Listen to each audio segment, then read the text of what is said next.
शादी की पहली रात मैंने बच्चा पैदा कर दिया था और उसके बाद जो भी मेरे साथ हुआ उसको सुनकर तो आपके रोंगटे खड़े हो जाएंगे। आज मेरी शादी की पहली रात थी और मैं सुहागरात की स्टेज पर बैठी अपने पति का इंतजार कर रही थी।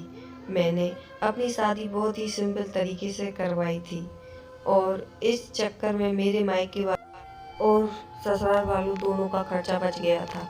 मेरे ससुराल वाले इससे बहुत ही खुश थे कि मैंने उन लोगों का खर्चा बचा दिया, पर उनको क्या पता था कि मैंने यह शादी इतनी सिंपल तरीके से क्यों करवाई थी। सुहाग सेज पर बैठी अपने पति का इंतजार कर रही थी और मैंने अपने पति कमरे में जब आए तो उन्होंने मेरा घूंघट उठाया और मेरी तारीफ करने की वजह वो मेरी तबीयत के बारे में पूछने लग गए। उन्होंने मुझसे कहा कि तुम्हारे चेहरे का रंग पीला क्यों पड़ रहा है। मैं उनसे क्या कहती, मेरे बदन में बहुत दर्द हो रहा था और ये दर्द ऐसा वैसा नहीं था। इस दर्द से मेरे चेहरे का रंग एकदम पीला पड़ गया था और चेहरे का रंगत भी फीकी होती जा रही थी। इसलिए वह बार बार मेरी से मेरी तबीयत के बारे में पूछ रहे थे कि तभी अचानक दरवाजे पर दस्तक हुई। मैंने देखा कि मेरी ननान दूध के 2 गिलास लेकर दरवाजे पर खड़ी है। उन्होंने मेरे पति को दूध पकड़ा दिया, फिर वापस चली गई। मुझे सिर्फ अब अपने काम पर ही फोकस करना था। मेरा पति दूध का गिलास वही टेबल पर रखकर बाथरूम में फ्रेश होने के लिए चला गया। उसके बाद मैंने दूध के गिलास में नींद की गोलियां और दूसरा गिलास साइड वाले टेबल पर रख दिया।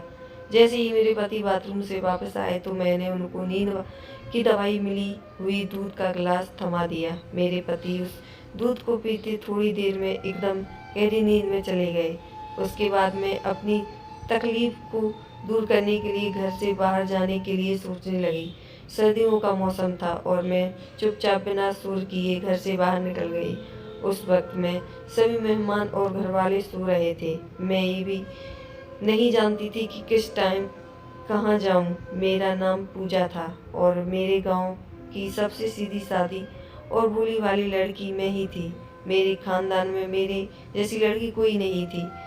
सभी खानदान वाले और रिश्तेदार मेरी माँ से, मेरे पिता से तारीफ खूब किया करते थे और सब लोग अपनी अपनी लड़कियों को मेरा उदाहरण दिया करते थे कि देखो पूजा कितनी सीधी सादी है और भोली भाली है। मैं कॉलेज में पढ़ती थी और मेरा कॉलेज मेरे गांव से थोड़ी दूर पर था। मेरी एक कॉलेज की सहेली भी थी। मैं उसे हमेशा बातें किया करती थी और हम दोनों कभी कभी आइसक्रीम और गोलगप्पे खाने चले जाते थे। वह मेरी बहुत ही अच्छी फ्रेंड थी। अब हमारा कॉलेज ख़त्म होने वाला था क्योंकि मेरी ग्रेजुएशन कंप्लीट होने वाली थी। तो मेरी फ्रेंड खुशबू बोली कि पूजा अब मुझे नहीं लगता कि आप कभी मिल पाएंगे, इसलिए आज मैं तुमको एक ज़रूरी बात बताने जा रही हूँ। एक दिन जब हम दोनों गोलगप्पे खाने गए थे तो वहाँ तुमको मेरे मौसी के लड़के रंजीत ने देख लिया था और उस दिन वह तुम्हारा नंबर मुझसे मांगता रहता था। अपनी सहेली खुशबू की बात सुनकर मेरा दिल जोरों से धड़कने लगा क्योंकि उसके मौसी का लड़का रंजीत जिसने मेरा नंबर मांगा था वो दिखने में बहुत स्मार्ट था। उसको मैंने सिर्फ एक बार ही देखा था। जब खुशबू ने मुझे एकदम खामोश देखा तो मुझसे बोलने लगी कि देखो तुम्हारा जो भी जवाब है तुम सोच समझ कर अपना जवाब देना, क्योंकि तुम जानती हो रंजीत एक ऐसा लड़का है कि लड़कियां खुद उसके आगे पीछे घूमती रहती हैं, लेकिन वो ज्यादा लड़कियों को भाव नहीं देता है। तुम तो बहुत ही खुश किस्मत हो जो खुद आगे से रंजीत ने दोस्ती का हाथ बढ़ाया है और तुम्हारे घर वालों भी रंजीत जैसा लड़का तुम्हारे लिए जिंदगी में कभी भी ढूंढ नहीं पाएंगे। खुशबू की बात कई हद तक ठीक ही थी। मैंने सोच विचार कर खुशबू को कहा कि मेरा नंबर अपने मौसेरे रंजीत भाई को दे दो। जब मैंने पहली बार रंजीत से बात की तो मेरे दिल में बहुत ही घबराहट हो रही थी। फिर हम धीरे धीरे रोजाना बात करने लगे और उसके प्यार में पागल होती चली गई। हम दोनों आपस में अपने अपने घर वालों से छुप छुप कर बातें किया करते थे।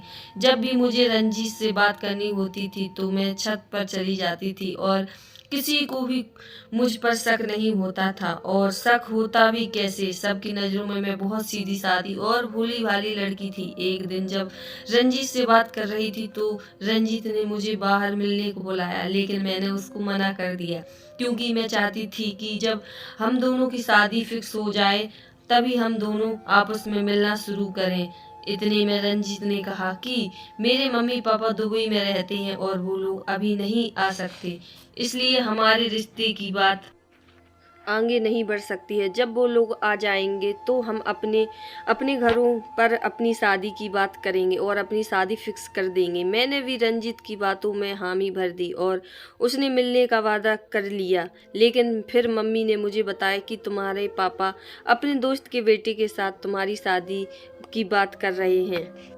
मैंने माँ से कहा कि माँ, मैं अभी शादी नहीं करना चाहती हूँ, मैं अभी पढ़ना चाहती हूँ। वैसे मैं शादी करना तो चाहती थी, लेकिन सिर्फ रंजीत से। मेरी माँ मेरी इस बात से तैयार हो गई। मेरी माँ ने कहा ठीक है, जैसा तुम चाहती हो वैसा ही होगा, क्योंकि मेरे माँ बापा मुझसे बहुत प्यार करते थे। वो लोग मेरी शादी मेरी मर्जी के खिलाफ नहीं करवाना चाहते थे अंदर ही अंदर, लेकिन मुझे यह बात खाई जा रही थी, क्योंकि मैं शादी तो करना चाहती थी, लेकिन सिर्फ रंजीत के साथ। एक रात जब मैं रंजीत से छुपकर बात कर रही थी तो रंजीत ने बातों ही बातों में मुझसे कहा कि पूजा, तुम मुझसे बिना शादी किए नहीं मिलना चाहती हो, इसलिए मैं चाहता हूँ कि हम किसी मंदिर में जाकर शादी कर लेते हैं और हमारे रिश्ते को एक नाम दे देते हैं। इसके बाद तुमको मुझसे मिलने से कोई दिक्कत नहीं होगी, और फिर जब मेरे मम्मी पापा दुबई से आएंगे तो हमारी शादी धूमधाम से करवा देंगे। मैं तो वैसे ही भी रंजीत के प्यार में एकदम पागल हो चुकी थी। मैंने उसकी बात सोची न समझी और सिर्फ हामी भर दी। फिर कुछ दिनों बाद मैं रंजीत के प्लान के मुताबिक जहां उसने मुझे बुलाया था मैं पहुंच गई थी, क्योंकि मैं रंजीत को पहले ही अपने मन से पति मान बैठी थी। रंजीत ने मुझे एक मंदिर में बुलाया था। यह मंदिर मेरे घर से काफी दूर था। मेरे घर वालों ने तो इस मंदिर का नाम तक नहीं सुना था। जब मैं मंदिर पहुंची तो वहां पर रंजीत के कुछ दोस्त और मेरी सहेली खुशबू भी मौजूद थी। मैंने अपने माँ बाप को धोखा देकर रंजीत से उस मंदिर में धूमधाम से शादी कर ली। मेरी सहेली और रंजीत के दोस्तों ने हमें ढेरों बधाइयाँ दी। उसके बाद वो सब अपने अपने घर चले गए। उन सभी के जाने के बाद मैंने भी अपनी मांग का सिंदूर छुपाया और अपने घर को जाने लगी। तब रंजीत ने मुझसे रोका भी, लेकिन मैंने कहा कि मैं किसी और दिन तुमसे मिलने आऊंगी, और मैं अपने घर वापस आ गई। घर आते ही टाइम मेरे चेहरे पर एक अलग सी चमक थी। मैं गाना गुनगुनाते हुए जब घर में घुसी तो मेरी खुशी अलग ही झलक रही थी।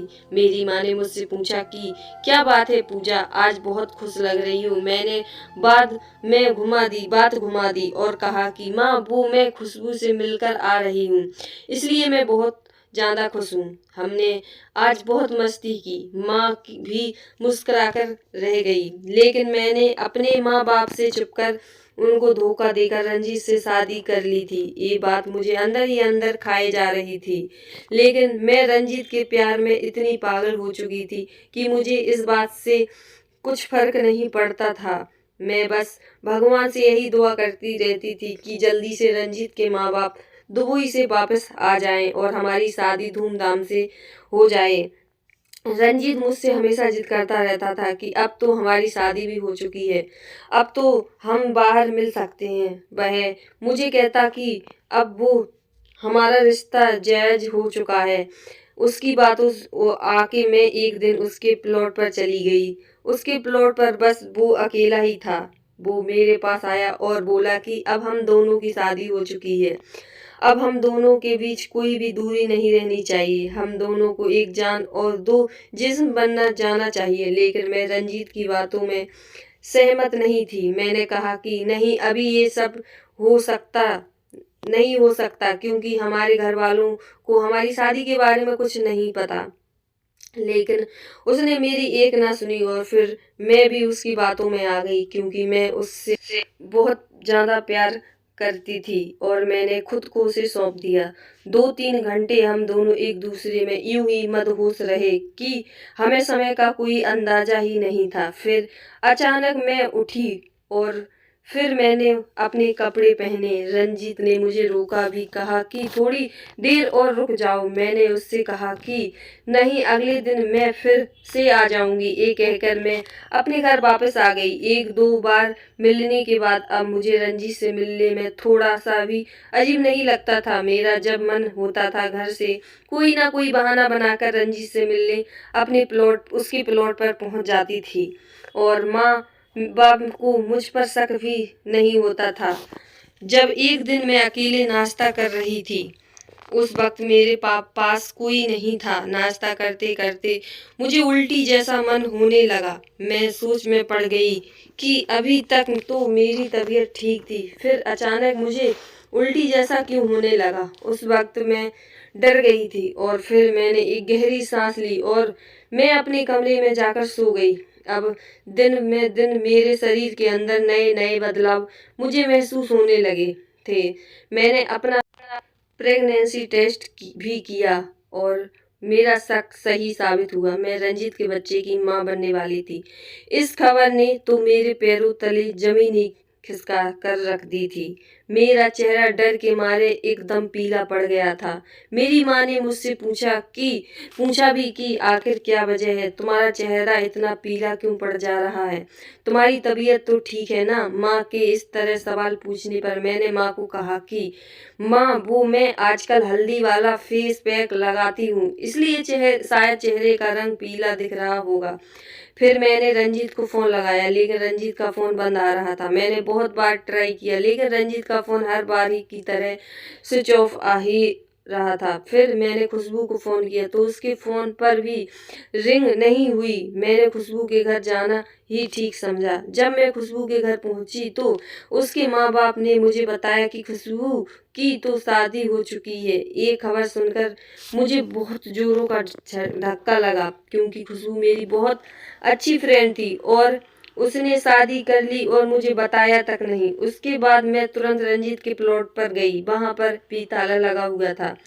ये सब देखकर मेरे होश उड़ गए चुके थे। मुझे समझ नहीं आ रहा था कि अब मैं क्या करूं। फिर मैं हिम्मत करके अपने घर जाने लगी तो रास्ते में मुझे एक आदमी मिला जो कि रंजीत का पड़ोसी था। मैंने उस आदमी से रंजीत के बारे में पूछा तो उस आदमी ने मुझे बताया कि रंजीत तो 15 दिन पहले ही अपने माँ बाप के पास दुबई चला गया। ये बात सुनकर मुझे बहुत जोरों का झटका लगा। मैं ये बात बर्दाश्त नहीं कर पा रही थी। फिर मैंने बहुत लोगों से रंजीत के बारे में पता लगाने की कोशिश की तो मुझे मालूम हुआ कि रंजीत बहुत ही आवारा किस्म का लड़का था। वो अपने प्यार के जाल में बहुत ही लड़कियों को फंसा चुका था, और उसने मेरे साथ तो बहुत घोर अपराध किया था। इन सब बातों के बाद मेरा दिमाग और मैं पूरी तरह से शुद्ध हो गई थी। फिर हिम्मत कर के घर आई। घर में घुसते ही माँ पूछ पड़ी कि बेटा इतनी देर तक कहाँ थी और इतनी परेशान क्यों दिख रही हो। मैंने फिर से बहाना बनाकर माँ से झूठ कह दिया कि कॉलेज के काम से गई थी, बहुत ज्यादा थक गई हूँ। मुझे अपने किए पर बहुत शर्मिंदगी हो रही थी। मेरे माँ बाप मुझ पर बहुत भरोसा करते थे, लेकिन मैंने उनके वही कहीं का ना छोड़ा। मैं अपना चेकअप भी डॉक्टर से करवा चुकी थी। बच्चा पूरे 5 महीने का था और डॉक्टर ने अबॉर्शन के लिए मना कर दिया था। एक हफ्ते बाद मैंने माँ से कहा कि माँ, मैं शादी करना चाहती हूँ। माँ मेरी इस बात से बहुत खुश हो गई कि मैं शादी करना चाहती हूँ, लेकिन माँ ने मुझे कहा कि तुम तो शादी नहीं करना चाहती थी, तुमको तो अभी आगे की पढ़ाई करनी थी। फिर अचानक ऐसी क्या बात हो गई कि तुम शादी के लिए तैयार हो गई। मैंने माँ से कहा कि मेरी सारी सहेलियों की शादी हो गई है, इसलिए मैं भी चाहती हूँ कि मेरी भी शादी जल्दी से जल्द हो जाए। जब पापा शाम को घर आए तो माँ ने पापा को भी सारी बातें बताई। इस बात को सुनकर पापा बहुत खुश हो गए और पापा ने जल्दी मेरी शादी दिवाकर से करवा दी। पहले मेरी सगाई हुई, सगाई के 2 महीने बाद मेरी शादी थी। मैं अपनी माँ बनने वाली बात से बहुत ज्यादा परेशान थी। मुझे समझ नहीं आ रहा था कि मैं इसको कैसे छुपाऊंगी, लेकिन भगवान मेरा साथ दिए जा रहे थे, क्योंकि मेरा पेट पता ही नहीं चलता था और हल्का फुल्का पेट निकला हुआ भी था। तो लोगों को लगता था कि मैं शादी के नाम से मोटी होती जा रही हूँ। धीरे धीरे दिन गुजरने लगे और फिर शादी की रात आ गई और मेरी ऐसी बदकिस्मती थी कि उसी दिन मेरे पेट में जोरों का दर्द शुरू हो गया। अभी मेरा 7वां महीना ही चल रहा था। किसी तरह उस दर्द के साथ ही मेरी विदाई हो गई। दिवाकर के घर पहुंची तो मेरा उतरा हुआ चेहरा देखकर सभी लोगों ने पूछा कि क्या हुआ, तुम्हारी तबीयत तो ठीक है ना। मैंने फिर एक बहाना बना दिया और कहा कि मेरे सिर में दर्द हो रहा है और मुझे आराम करना है। लोगों ने मुझे आराम करने के लिए कमरे में अकेला छोड़ दिया। फिर धीरे धीरे रात होने लगी और मैं अब सोचने लगी कि मैं इस मुसीबत से कैसे छुटकारा पाऊं। जब रात को मेरी ननद कमरे में खाना लेकर आई और कहने लगी कि भाभी खाना खा लीजिए, कुछ देर में भैया आने वाले ही होंगे। मेरी ननद साथ में 2 गिलास दूध का भी लेकर आई थी। मैंने उनके जाने के बाद खाना खा लिया और 1 गिलास दूध में नींद की गोली मिलाकर रख दी। फिर खाना खाने के बाद जब मेरे पति कमरे में आए तो मैंने उन्हें नींद की दवाई मिली हुई गिलास उनको दे दिया। वो दूध पीते ही बेखबर सो गए। उनके सोने के बाद मैं घर से दबे पांव बाहर निकल गई और एक प्राइवेट हॉस्पिटल में पहुंची। मेरे पास अकेले इसके अलावा कोई दूसरा रास्ता भी नहीं था। जब मैं हॉस्पिटल पहुंची तो मैंने नर्स को पैसे का लालच दिया। नर्स पैसों की लालच में आकर मुझे जल्दी लेबर रूम में ले गई। कुछ ही देर में मैंने एक बेटे को जन्म दिया। बच्चा कमजोर 7 महीने का जन्म लेने के कारण बच्चे को कुछ दिन तक हॉस्पिटल में ही रुकना पड़ा था। मैंने नर्स से विनती की और उसको ढेर सारे पैसे का लालच दिया कि बच्चे को कुछ दिन तक तुम संभालना लो, क्योंकि बच्चे की अभी हॉस्पिटल में ही रखना था। बच्चा 7 महीने में ही पैदा हो गया था। नर्स इसके लिए तैयार हो गई थी। नर्स ने मुझे कुछ दवाइयाँ दी और मैं घर वापस आ गई। मैं दर्द से बेहाल थी, लेकिन अपने दर्द को छुपाते हुए मैं कमरे में जाकर सो गई और जब अगली सुबह उठी तो सब नॉर्मल था। किसी को कानो कान भनक भी नहीं चली थी। मैं इस बात से बहुत खुश थी। खुशी के कारण मुझे दर्द का अंदाजा भी नहीं था। फिर दूसरी रात को भी मैंने दिवाकर को नींद की दवाई दे दी, जिससे कि वो मेरे पास में भी ना आ सके। दिवाकर अगर मेरे करीब आते तो उनको सारी सच्चाई पता चल जाती। फिर 10 दिन बीतने के बाद उस नर्स का मेरे पास फ़ोन आया। उसने कहा कि अब तुम अपने बच्चे को अपने साथ ले जाकर सकती हो। मुझे अब बच्चे को घर लाना था। मैंने अपने ससुराल वालों से कहा कि मुझे अपनी सहेली से मिलने जाना है। मेरे पति दिवाकर ने मुझे अनुमति दे दी थी। मैंने कहा कि मैं अकेली ही अपनी सहेली के घर चली जाऊंगी। मेरे ससुराल वालों को मेरी इस बात से कोई प्रॉब्लम नहीं थी। मैं अकेली ही अपने ससुराल से निकल गई। मैं उसी हॉस्पिटल पहुंच गई जहां मैंने अपने बच्चे को जन्म दिया था। मैंने नर्स से अपना बच्चा लिया और उस बच्चे को लेकर ससुराल आने लगी और मन में ही मन सोचने लगी कि सबको इस बच्चे के बारे में क्या बताऊंगी। तभी अचानक मेरे दिमाग में एक तरकीब आई। जब मैं ससुराल पहुंची तो सबने इस बच्चे के बारे में पूछा। मैंने सबसे कह दिया कि जब मैं अपनी सहेली के घर से आ रही थी तो ये बच्चा मुझे सड़क पर मिला और मैं इसे यहाँ ले आई। अगर आप लोगों की इजाज़त हो तो क्या मैं इस बच्चे को अपने हाथ से घर में रख सकती हूँ, क्योंकि जब इस बच्चा मेरी गोद में आया तो मुझे एक अलग ही लगाव हो गया है। मेरे ससुराल वालों को भी इस बात पर कोई आपत्ति नहीं थी। मेरे ससुराल में तो मेरी तारीफ होने लगी थी कि तुम्हारा दिल कितना बड़ा है। अभी तुम्हारी नई नई शादी भी हुई है। अभी घूमने फिरने की बजाय तुम किसी गैर के बच्चे को अपने सीने से लगा कर रखना चाहती हो। ससुराल वालों के इस रवैये से मैं बहुत खुश थी। मैंने फिर गहरी सांस ली कि मेरा गुनाह आखिर छुप गया था। मैंने कुछ दिनों तक दिवाकर को अपने से दूर रखा। कोई ना कोई बहाना करके मैं उनसे दूर ही रहती थी। और अब मेरा बेटा 4 साल का और घर में किसी को कानो कान खबर नहीं थी कि यह मेरा बच्चा था और हम लोग अपनी ज़िंदगी में बहुत खुश थे।